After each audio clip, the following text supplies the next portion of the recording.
Rusia bukan hanya negara terbesar di dunia. Ini adalah tempat di mana setiap definisi konvensional ditantang. Musim dingin yang begitu keras hingga air mendidih langsung membeku. Stasiun metro semegah istana bawah tanah. Dan kebiasaan yang awalnya tampak aneh, namun mengungkapkan jiwa yang mengejutkan dalam. Dalam video hari ini, kita akan mengungkap salah satu topik paling misterius dan kontroversial. Rusia, dunia tersendiri yang ada di bumi. Catatan, video ini hanya untuk tujuan edukatif dan tidak mencerminkan sikap politik apapun. Mari tetap berpikiran terbuka dan objektif. Rusia, sebuah alam semesta tersendiri. Rusia bukan sekadar negara terbesar di dunia berdasarkan luas wilayah. Ia adalah perwujudan dari keluasan yang melampaui imajinasi. Sebuah tanah yang membentang dari jantung Eropa hingga ke ujung terjauh Asia.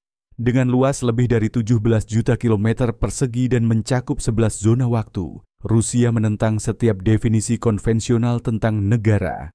Saat orang-orang di Saint Petersburg menyaksikan matahari terbit, di Vladivostok sudah malam larut.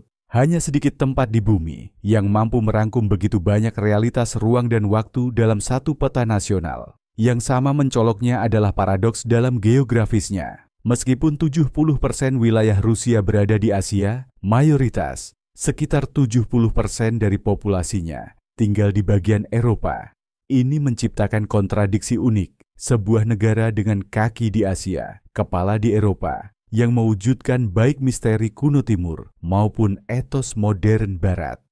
Rusia adalah kanvas berlapis-lapis, di mana alam megah menyatu dengan sejarah yang mendalam dan gema kekaisaran kuno yang masih terasa. Dari hutan taiga yang tak berujung hingga padang rumput liar, dari luasnya Siberia yang beku hingga metropolis barat yang semarak, setiap wilayah memiliki semangat dan identitasnya sendiri, namun semuanya bersatu membentuk entitas yang dikenal sebagai Rusia. Dan jujur saja, jika Anda pernah tersesat di Rusia, salahkan saja zona waktunya. Mungkin di tempat Anda berada sekarang sudah besok. Moskow, tempat masa lalu dan masa depan berdenyut bersama. Jika Rusia adalah tubuh yang hidup, maka Moskow adalah jantung yang berdetak. Sebuah kota di mana sejarah, modernitas, dan masa depan bertabrakan dalam harmoni yang spektakuler. Dari Kremlin yang perkasa hingga menara kaca Moscow City, dari lapangan merah yang bersejarah hingga kafe hipster tersembunyi, inilah tempat di mana zaman hidup berdampingan. Mungkin fitur paling ikonik dari Moskow adalah sistem metronya, bukan sekadar transportasi umum, tetapi museum bawah tanah. Stasiun seperti Komsomolskaya dan Mayakovskaya yang dihiasi dengan marmer, lampu gantung, dan patung perunggu menunjukkan bagaimana orang Rusia menyuntikkan keindahan dan makna bahkan ke ruang fungsional. Musim dingin di sini keras, dengan suhu turun di bawah minus 20 derajat Celcius. Tetapi Moskow tidak pernah tidur. Pasar Natal menerangi salju, pemain biola tampil di alun-alun yang membeku, dan lampu emas menghangatkan jalan-jalan berbatu. Di Moskow, musim dingin tidak sekadar ditahan, ia diubah menjadi sesuatu yang berani dan puitis. Oymyakon, tempat di mana kekerasan bertemu dengan kemenangan manusia. Hampir 5.000 km timur Laut Moskow terletak Oymyakon, dikenal sebagai kutub dingin, di mana suhu pernah turun hingga minus 67,7 derajat Celcius, lebih dingin dari sebagian besar wilayah Antartika. Di sini, musim dingin bukanlah musim, ia adalah kondisi permanen, namun hidup tetap berlangsung. Orang Yakut asli telah beradaptasi dengan keterampilan bertahan hidup yang unik, menggembala rusa kutub, memancing melalui es, membangun rumah yang efisien secara termal, dan hidup sesuai ritme yang cocok untuk ekstrim Arktik. Anak-anak masih pergi ke sekolah dengan lapisan pakaian, dan orang dewasa merayakan, memasak, bahkan makan es krim di luar ruangan pada suhu minus 30 derajat Celcius. Seolah berkata, kami tidak hanya bertahan, kami hidup dengan cara kami sendiri. Oymyakon bukanlah kisah manusia menaklukkan alam. Ini adalah kisah koeksistensi, komunitas, dan kekuatan yang tenang. Di tempat yang paling dingin di bumi, Anda mungkin juga menemukan kehangatan terdalam dari umat manusia.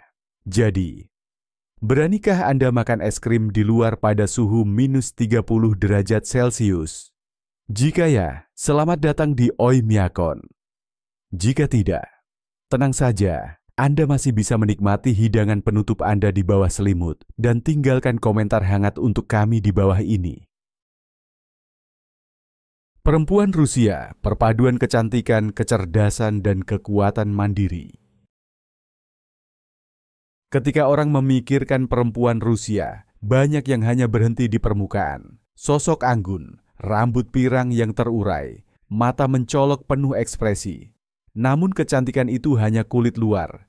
Yang benar-benar membedakan perempuan Rusia adalah keseimbangan halus antara kecerdasan mendalam, pencapaian pendidikan tinggi, dan kemandirian yang tak tergoyahkan. Perempuan Rusia adalah pembelajar yang bersemangat. Persentase perempuan yang memiliki gelar universitas di Rusia termasuk yang tertinggi di dunia. Mereka tidak hanya membaca sastra klasik, mereka tenggelam dalam ilmu pengetahuan, teknik, dan politik. Dalam masyarakat saat ini, mereka dengan percaya diri masuk ke bidang-bidang yang dahulu dianggap domain laki-laki, seperti teknologi, penerbangan, dan riset nuklir. Dan di bidang-bidang tersebut, mereka tidak sekadar bertahan. Mereka unggul, yang membuat mereka semakin mengagumkan adalah kemampuan mereka untuk tetap terhubung erat dengan tradisi. Mereka merawat keluarga, menjaga kehangatan rumah, dan membesarkan anak-anak dengan kelembutan yang berakar pada prinsip yang kuat. Bagi mereka, kelembutan bukan kelemahan. Itu adalah bentuk kekuatan lembut, lahir dari kesabaran dan belas kasih. Dalam hati mereka hidup 3 kekuatan: patriotisme, kebanggaan nasional, dan komitmen kuat untuk mempertahankan identitas. Harmoni antara keanggunan klasik dan kecerdasan modern ini, antara kepedulian penuh kasih dan keteguhan tekad, telah menjadikan perempuan Rusia dikagumi tidak hanya di negeri mereka sendiri, tetapi juga di seluruh dunia. Mereka anggun namun bersahaja, bangga namun sangat menginspirasi. Teh, rasa budaya dan ritual keramah tamahan. Di Rusia, teh bukan sekadar minuman. Ini adalah ritual keanggunan sosial, simbol budaya, dan terkadang filosofi hidup. Orang Rusia minum teh bukan hanya untuk menghilangkan dahaga, tetapi untuk terhubung satu sama lain. Secangkir teh panas adalah undangan, jembatan antar manusia, dan percikan untuk percakapan panjang nan tulus. Di pusat tradisi ini berdiri samovar, sebuah kendi logam besar yang dihias indah dan telah menjadi ikon budaya Rusia.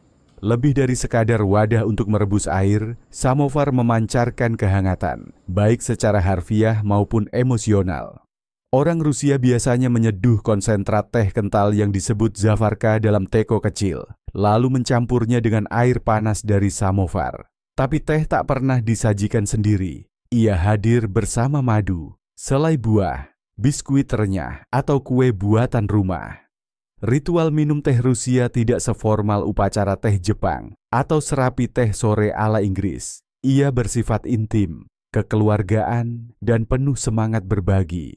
Di malam musim dingin yang panjang, keluarga berkumpul di sekitar meja, uap naik dari samovar, cahaya emas lembut menyinari ruangan, dan percakapan hangat mengisi udara. Ini bukan sekadar gambaran sehari-hari, melainkan irama jiwa Rusia.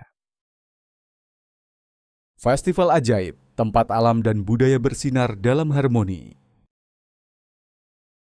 Jika ada tempat di bumi di mana waktu terasa terhenti, maka itu adalah selama Malam Putih di Saint Petersburg. Dari pertengahan Juni hingga awal Agustus, kota parat Tsar ini hampir tidak mengalami malam yang sesungguhnya. Matahari hanya terbenam sebentar, memancarkan cahaya senja kebiruan yang lembut sebelum terbit kembali, melukis kanvas surrealis yang mengaburkan batas antara mimpi dan kenyataan. Namun Malam Putih lebih dari sekadar keajaiban alam. Ini adalah perayaan budaya yang agung. Saint Petersburg, ibu kota budaya Rusia, meledak dalam kehidupan dengan konser luar ruang, opera, balet, kembang api di atas sungai Neva, dan pertunjukan cahaya yang memukau. Inilah saat di mana orang Rusia hidup sepenuhnya melalui seni, kegembiraan, dan rasa kebebasan. Momen spiritual dan budaya yang sangat dihargai lainnya adalah Natal Ortodoks yang dirayakan pada 7 Januari, berbeda dari kalender Gregorian Barat. Ini bukan sekadar hari libur keagamaan, tetapi musim suci yang tertanam dalam kesadaran Rusia. Orang-orang berpuasa selama 40 hari sebelum hari raya, menghadiri doa tengah malam, dan berkumpul setelahnya untuk perjamuan tradisional yang hangat, kaya rasa, dan penuh kenangan. Di Rusia, festival bukan hanya kesempatan untuk bersuka cita, tetapi juga momen untuk refleksi pribadi, mempererat komunitas, dan menyambung kembali dengan nilai-nilai abadi. Melalui festival-festival ini, orang tak hanya melihat Rusia dalam tradisi kuno, tetapi juga jiwa tangguh dan terus berkembang yang terus bersinar, seperti cahaya lembut dan tak berujung dari malam putih yang abadi. Destinasi wisata. Tak terlupakan, Rusia sebagai museum terbuka. Bepergian di Rusia bukan sekadar kunjungan ke sebuah negara, melainkan penyelaman ke dalam dunia yang megah dan penuh kedalaman sejarah.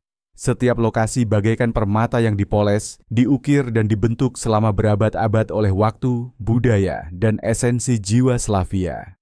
Di Saint Petersburg, kota yang pernah dijuluki sebagai jendela Rusia ke Eropa, berdiri Museum Hermitage yang megah, terletak di bekas istana musim dingin. Salah satu museum seni terbesar dan tertua di dunia. Hermitage menyimpan lebih dari 3 juta karya, mulai dari peninggalan Mesir kuno hingga mahakarya Renaissance Eropa. Lebih dari sekadar galeri, Hermitage adalah simbol kemegahan kekaisaran, prestis budaya, dan pencerahan Rusia abad ke-18. Bagi mereka yang mencari ketenangan dan pesona dunia lama, Suzdal adalah gerbang menuju Rusia kuno. Dengan gereja berkubah bawang, biara yang dilindungi UNESCO, dan rumah kayu tradisional, kota ini terasa seperti dongeng.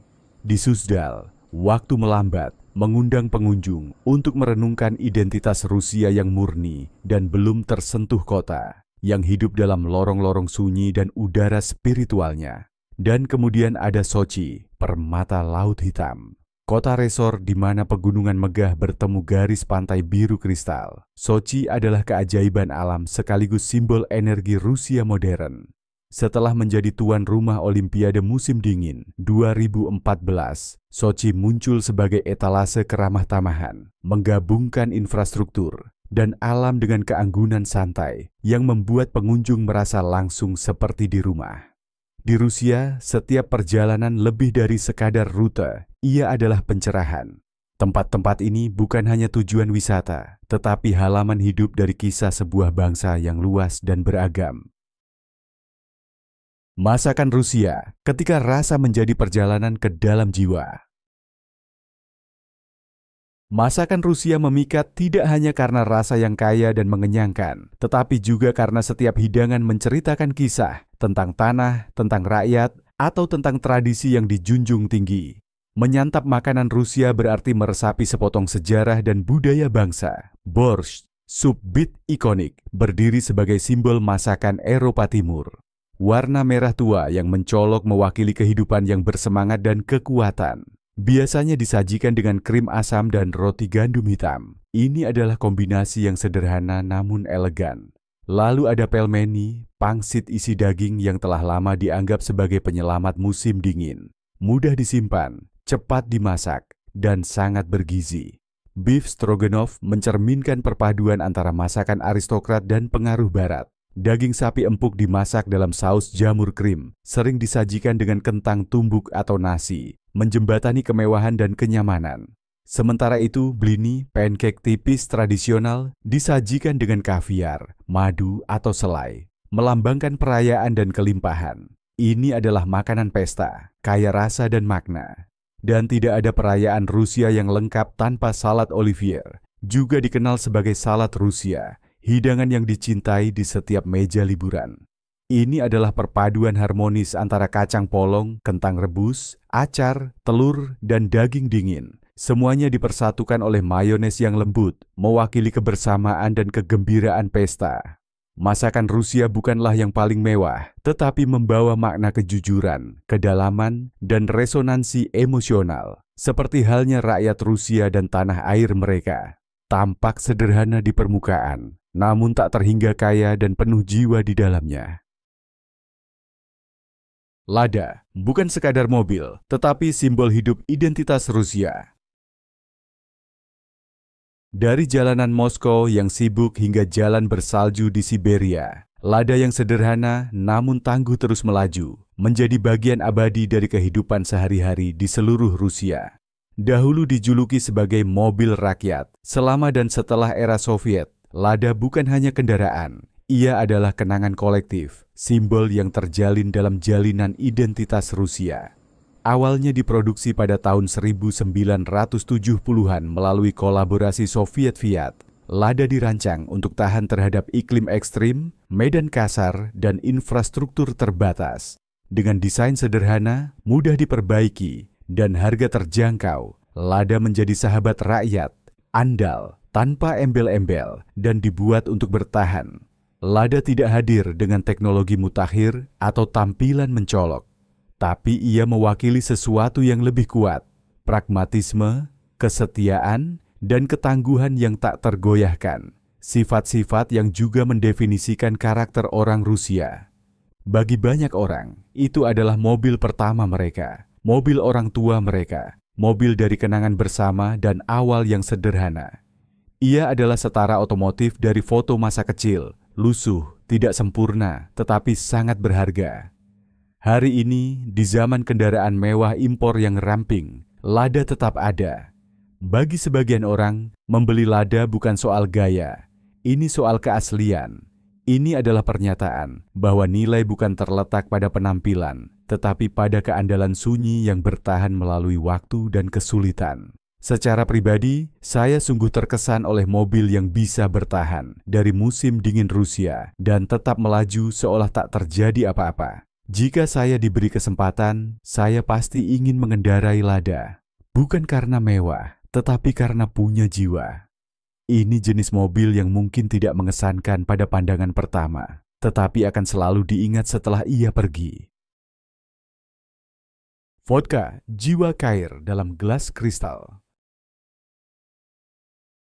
Di Rusia, vodka bukan sekadar minuman. Ia adalah ritual, kenangan, dan penghubung manusia yang kuat.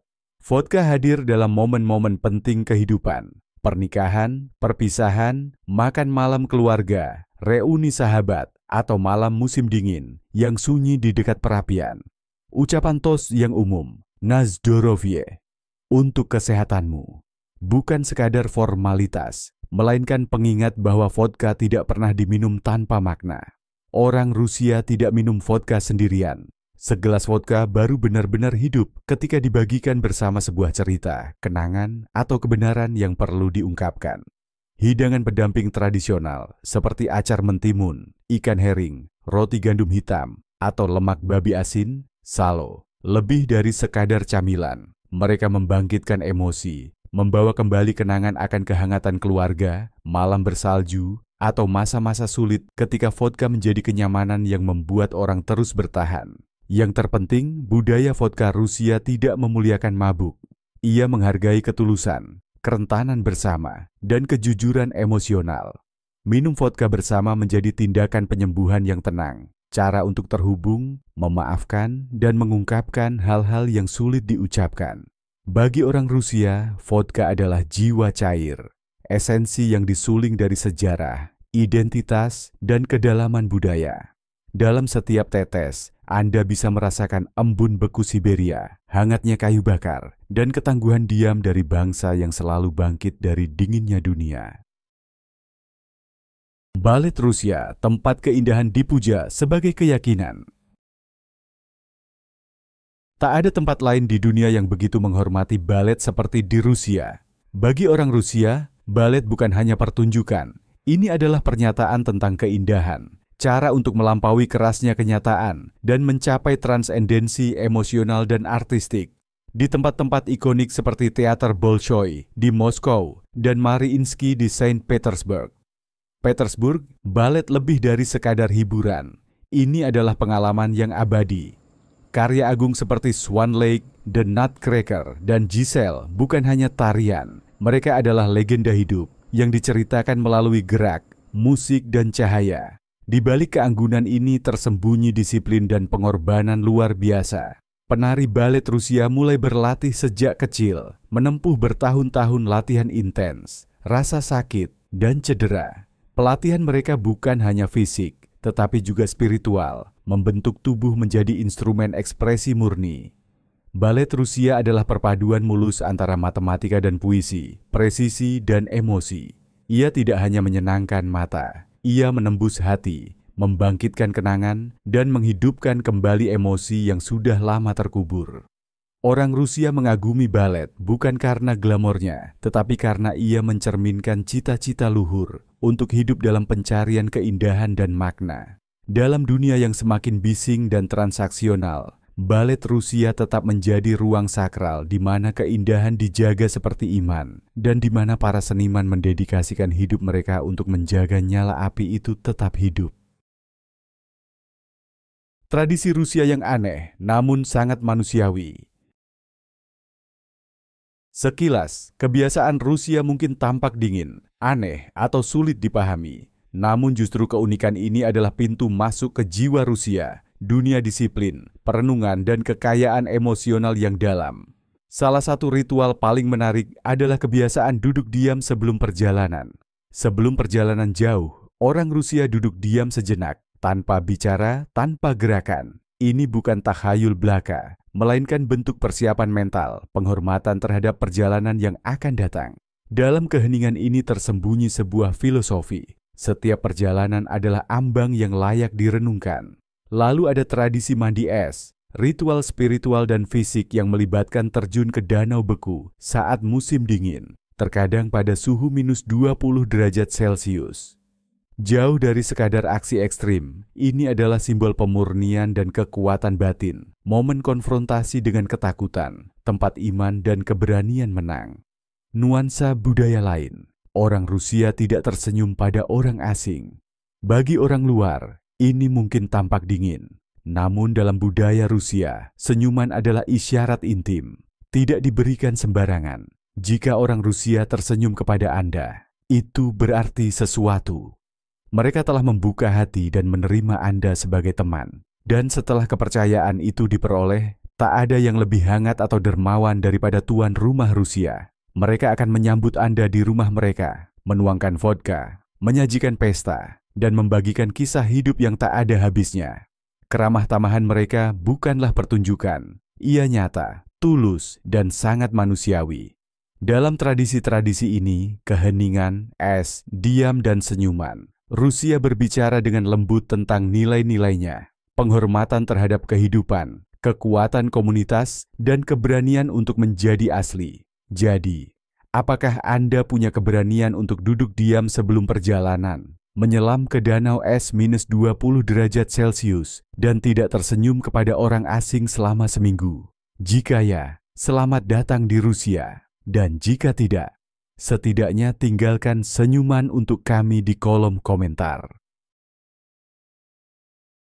Suku Chukchi, anak-anak dari tanah beku.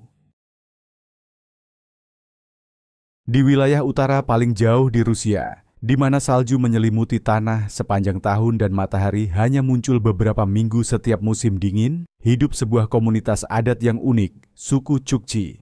Mereka bukan sekadar kelompok etnis minoritas, tetapi bukti hidup kemampuan manusia untuk selaras dengan alam yang keras tanpa kehilangan identitas budaya. Orang Chukchi bertahan hidup, terutama melalui penggembalaan rusa kutub dan memancing. Rusa kutub bukan hanya alat transportasi, mereka adalah sumber makanan, pakaian, dan yang terpenting sahabat suci.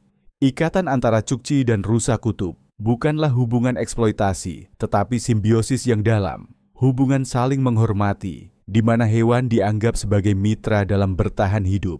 Mereka mengadakan ritual api, upacara kuno di mana mereka memohon perlindungan dari roh-roh alam, mencerminkan kepercayaan politeistik dan penghormatan mendalam terhadap lingkungan. Tarian, jenderang, dan lagu kuno, mereka menggema di atas tundra yang membeku, diturunkan secara lisan dari generasi ke generasi. Setiap penampilan adalah fragmen hidup dari dunia mitologi mereka. Pakaian Chukchi bukan sekadar praktis, itu adalah bentuk bahasa budaya. Berwarna-warni, dijahit tangan, dihiasi motif simbolik yang mencerminkan leluhur dan spiritualitas. Setiap tunik, setiap topi adalah peta budaya yang memuat kisah tentang kehidupan, siklus alam, dan cerita rakyat Arktik. Meskipun modernisasi perlahan-lahan merambah hingga ke wilayah paling terpencil di dunia, orang Chukchi tetap teguh menjaga identitas mereka.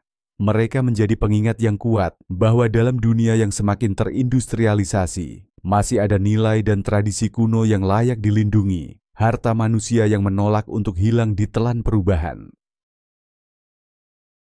Pohon birch, jiwa lembut Rusia.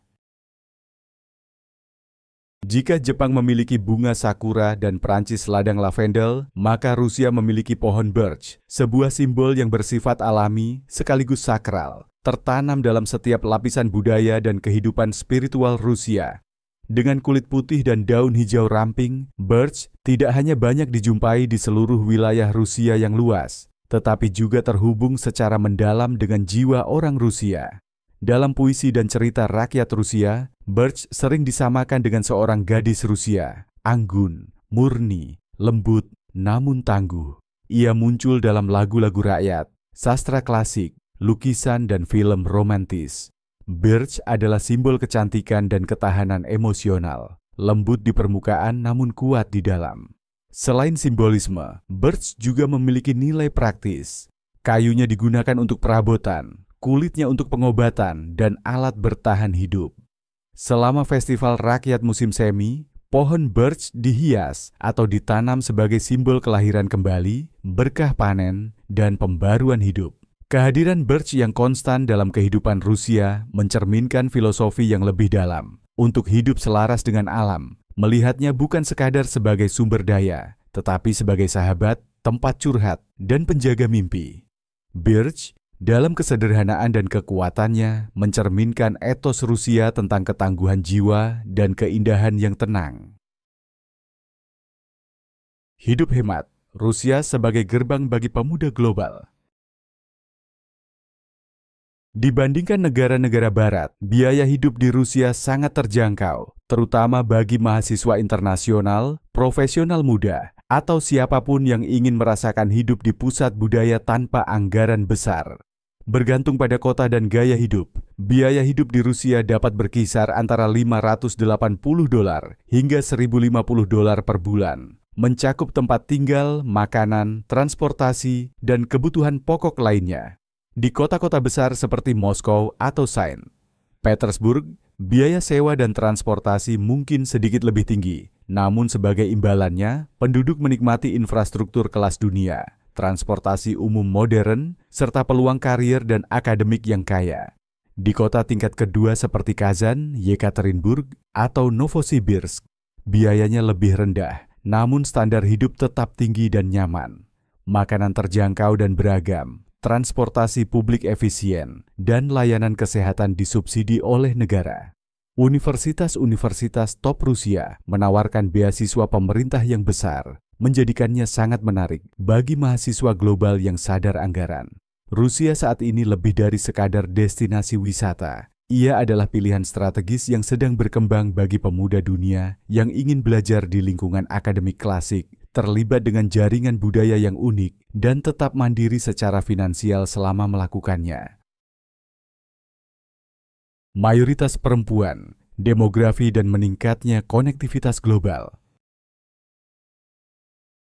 Rusia menghadirkan realitas demografis yang unik. Jumlah perempuan melebihi laki-laki hampir 10 juta. Ini lebih dari sekadar statistik. Ini adalah fenomena yang telah membentuk ulang dinamika sosial, peran gender, dan tren hubungan internasional. Puluhan tahun gejolak sejarah, terutama Perang Dunia II, penurunan populasi laki-laki yang terus-menerus, dan kesenjangan harapan hidup yang signifikan antara pria dan wanita, telah menciptakan masyarakat di mana perempuan sering menjadi tulang punggung keluarga dan komunitas. Perempuan Rusia menjadi semakin proaktif, tidak hanya dalam pendidikan dan karier, tetapi juga dalam cara mereka memandang hubungan dan kebebasan pribadi. Saat ini, banyak perempuan Rusia, terutama generasi muda yang berpendidikan tinggi, semakin terbuka untuk membentuk hubungan dengan orang-orang dari negara lain. Melalui media sosial dan platform kencan internasional, mereka tidak sekadar mencari romansa, tetapi menjelajahi pengalaman budaya baru, memperluas wawasan, dan menegaskan kemandirian mereka. Tren ini mencerminkan rasa percaya diri dan semangat global yang tumbuh di kalangan perempuan Rusia. Mereka tidak lagi terikat pada harapan tradisional. Mereka menulis ulang narasi mereka sendiri dengan keanggunan, kekuatan, dan suara modern yang khas yang bergema jauh melampaui batas negara. Metro Moskow, istana di bawah tanah. Di banyak negara, kereta bawah tanah bersifat murni utilitarian. Tetapi di Rusia, terutama di Moskow, sistem metro bukan hanya transportasi. Ia adalah museum bawah tanah dari seni dan ideologi monumental. Dibangun selama era Soviet, Metro Moskow terkenal tidak hanya karena kedalamannya, ketepatan waktunya, dan kemampuannya mengangkut jutaan orang setiap hari, tetapi juga sebagai jaringan yang sering disebut istana untuk rakyat. Setiap stasiun adalah keajaiban arsitektur yang unik, kaya simbolisme, dan dirancang dengan gaya yang berbeda. Stasiun Komsomolskaya memukau dengan langit-langit barok dan lampu gantungnya. Stasiun Mayakovskaya menampilkan mosaik futuristik dari tahun 1930-an. Ploschad Revolutsii dipenuhi patung perunggu warga Soviet yang diidealkan. Petani, tentara, pelajar, semuanya merepresentasikan visi Soviet tentang kesempurnaan manusia. Ruang bawah tanah ini tidak pernah sekadar fungsional. Selama era Soviet, mereka adalah propaganda dalam bentuk marmer dan cahaya. Dimaksudkan untuk menunjukkan kekuatan negara, kejayaan arsitektur sosialis, dan impian masa depan komunis yang gemilang. Saat ini, mereka tetap menjadi landmark yang dihargai, bagian dari warisan hidup Moskow yang dibanggakan penduduknya kepada pengunjung dari seluruh dunia. Menakjubkannya, meskipun gelombang transformasi politik dan sosial telah terjadi, sebagian besar stasiun tetap terjaga dalam bentuk aslinya. Metro saat ini bukan hanya penghubung antar tujuan. Ia adalah jembatan antara masa lalu dan masa kini, antara langkah-langkah terburu dan kekaguman yang sunyi. Dalam hiruk-pikuk kehidupan sehari-hari, Metro Moskow dengan lembut mengingatkan kita bahwa kebanggaan nasional dan keindahan bisa tetap hidup bahkan di bawah tanah. Psikologi pasar yang terikat dengan politik, gema global melalui Rusia. Di era digital komunikasi instan, batas antara ekonomi, politik, dan media menjadi semakin kabur. Rusia, baik sebagai kekuatan politik maupun pusat energi strategis, berdiri sebagai ilustrasi nyata dari keterhubungan global yang rapuh ini. Saat ini, satu cuitan dari pemimpin politik, baik dari Rusia maupun Barat, dapat memengaruhi harga minyak, nilai rubel, atau pasar saham global.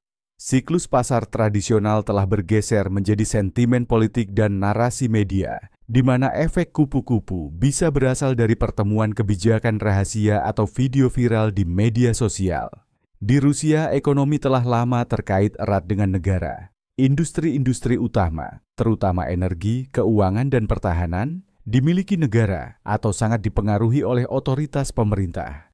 Akibatnya setiap keputusan kebijakan, baik yang melibatkan tarif, sanksi internasional, atau perubahan moneter, membawa bobot bukan hanya ekonomi, tetapi juga maksud politik. Hal ini menghasilkan bentuk perilaku pasar yang tidak konvensional. Pasar bukan lagi cerminan murni dari penawaran dan permintaan, tetapi panggung di mana berita, kebijakan, dan suasana publik saling bertabrakan.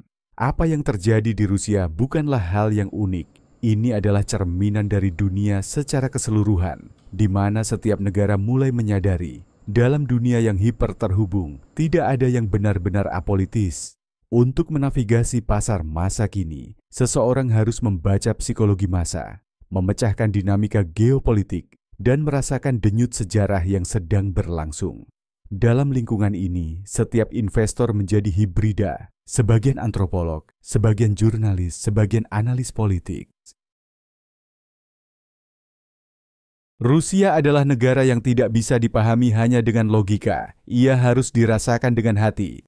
Dari tanah beku Siberia hingga hangatnya secangkir teh, Dari stasiun metro yang megah hingga senyuman yang jarang diberikan, semuanya di sini mengandung kedalaman yang tenang namun kuat. Secara pribadi, saya percaya Rusia adalah salah satu negara paling unik di dunia, tempat di mana kekerasan dan keindahan berjalan beriringan, dan rakyatnya kuat namun sangat emosional. Hal-hal yang mungkin tampak aneh seringkali hanyalah cara mereka hidup secara otentik, setia pada jati diri mereka.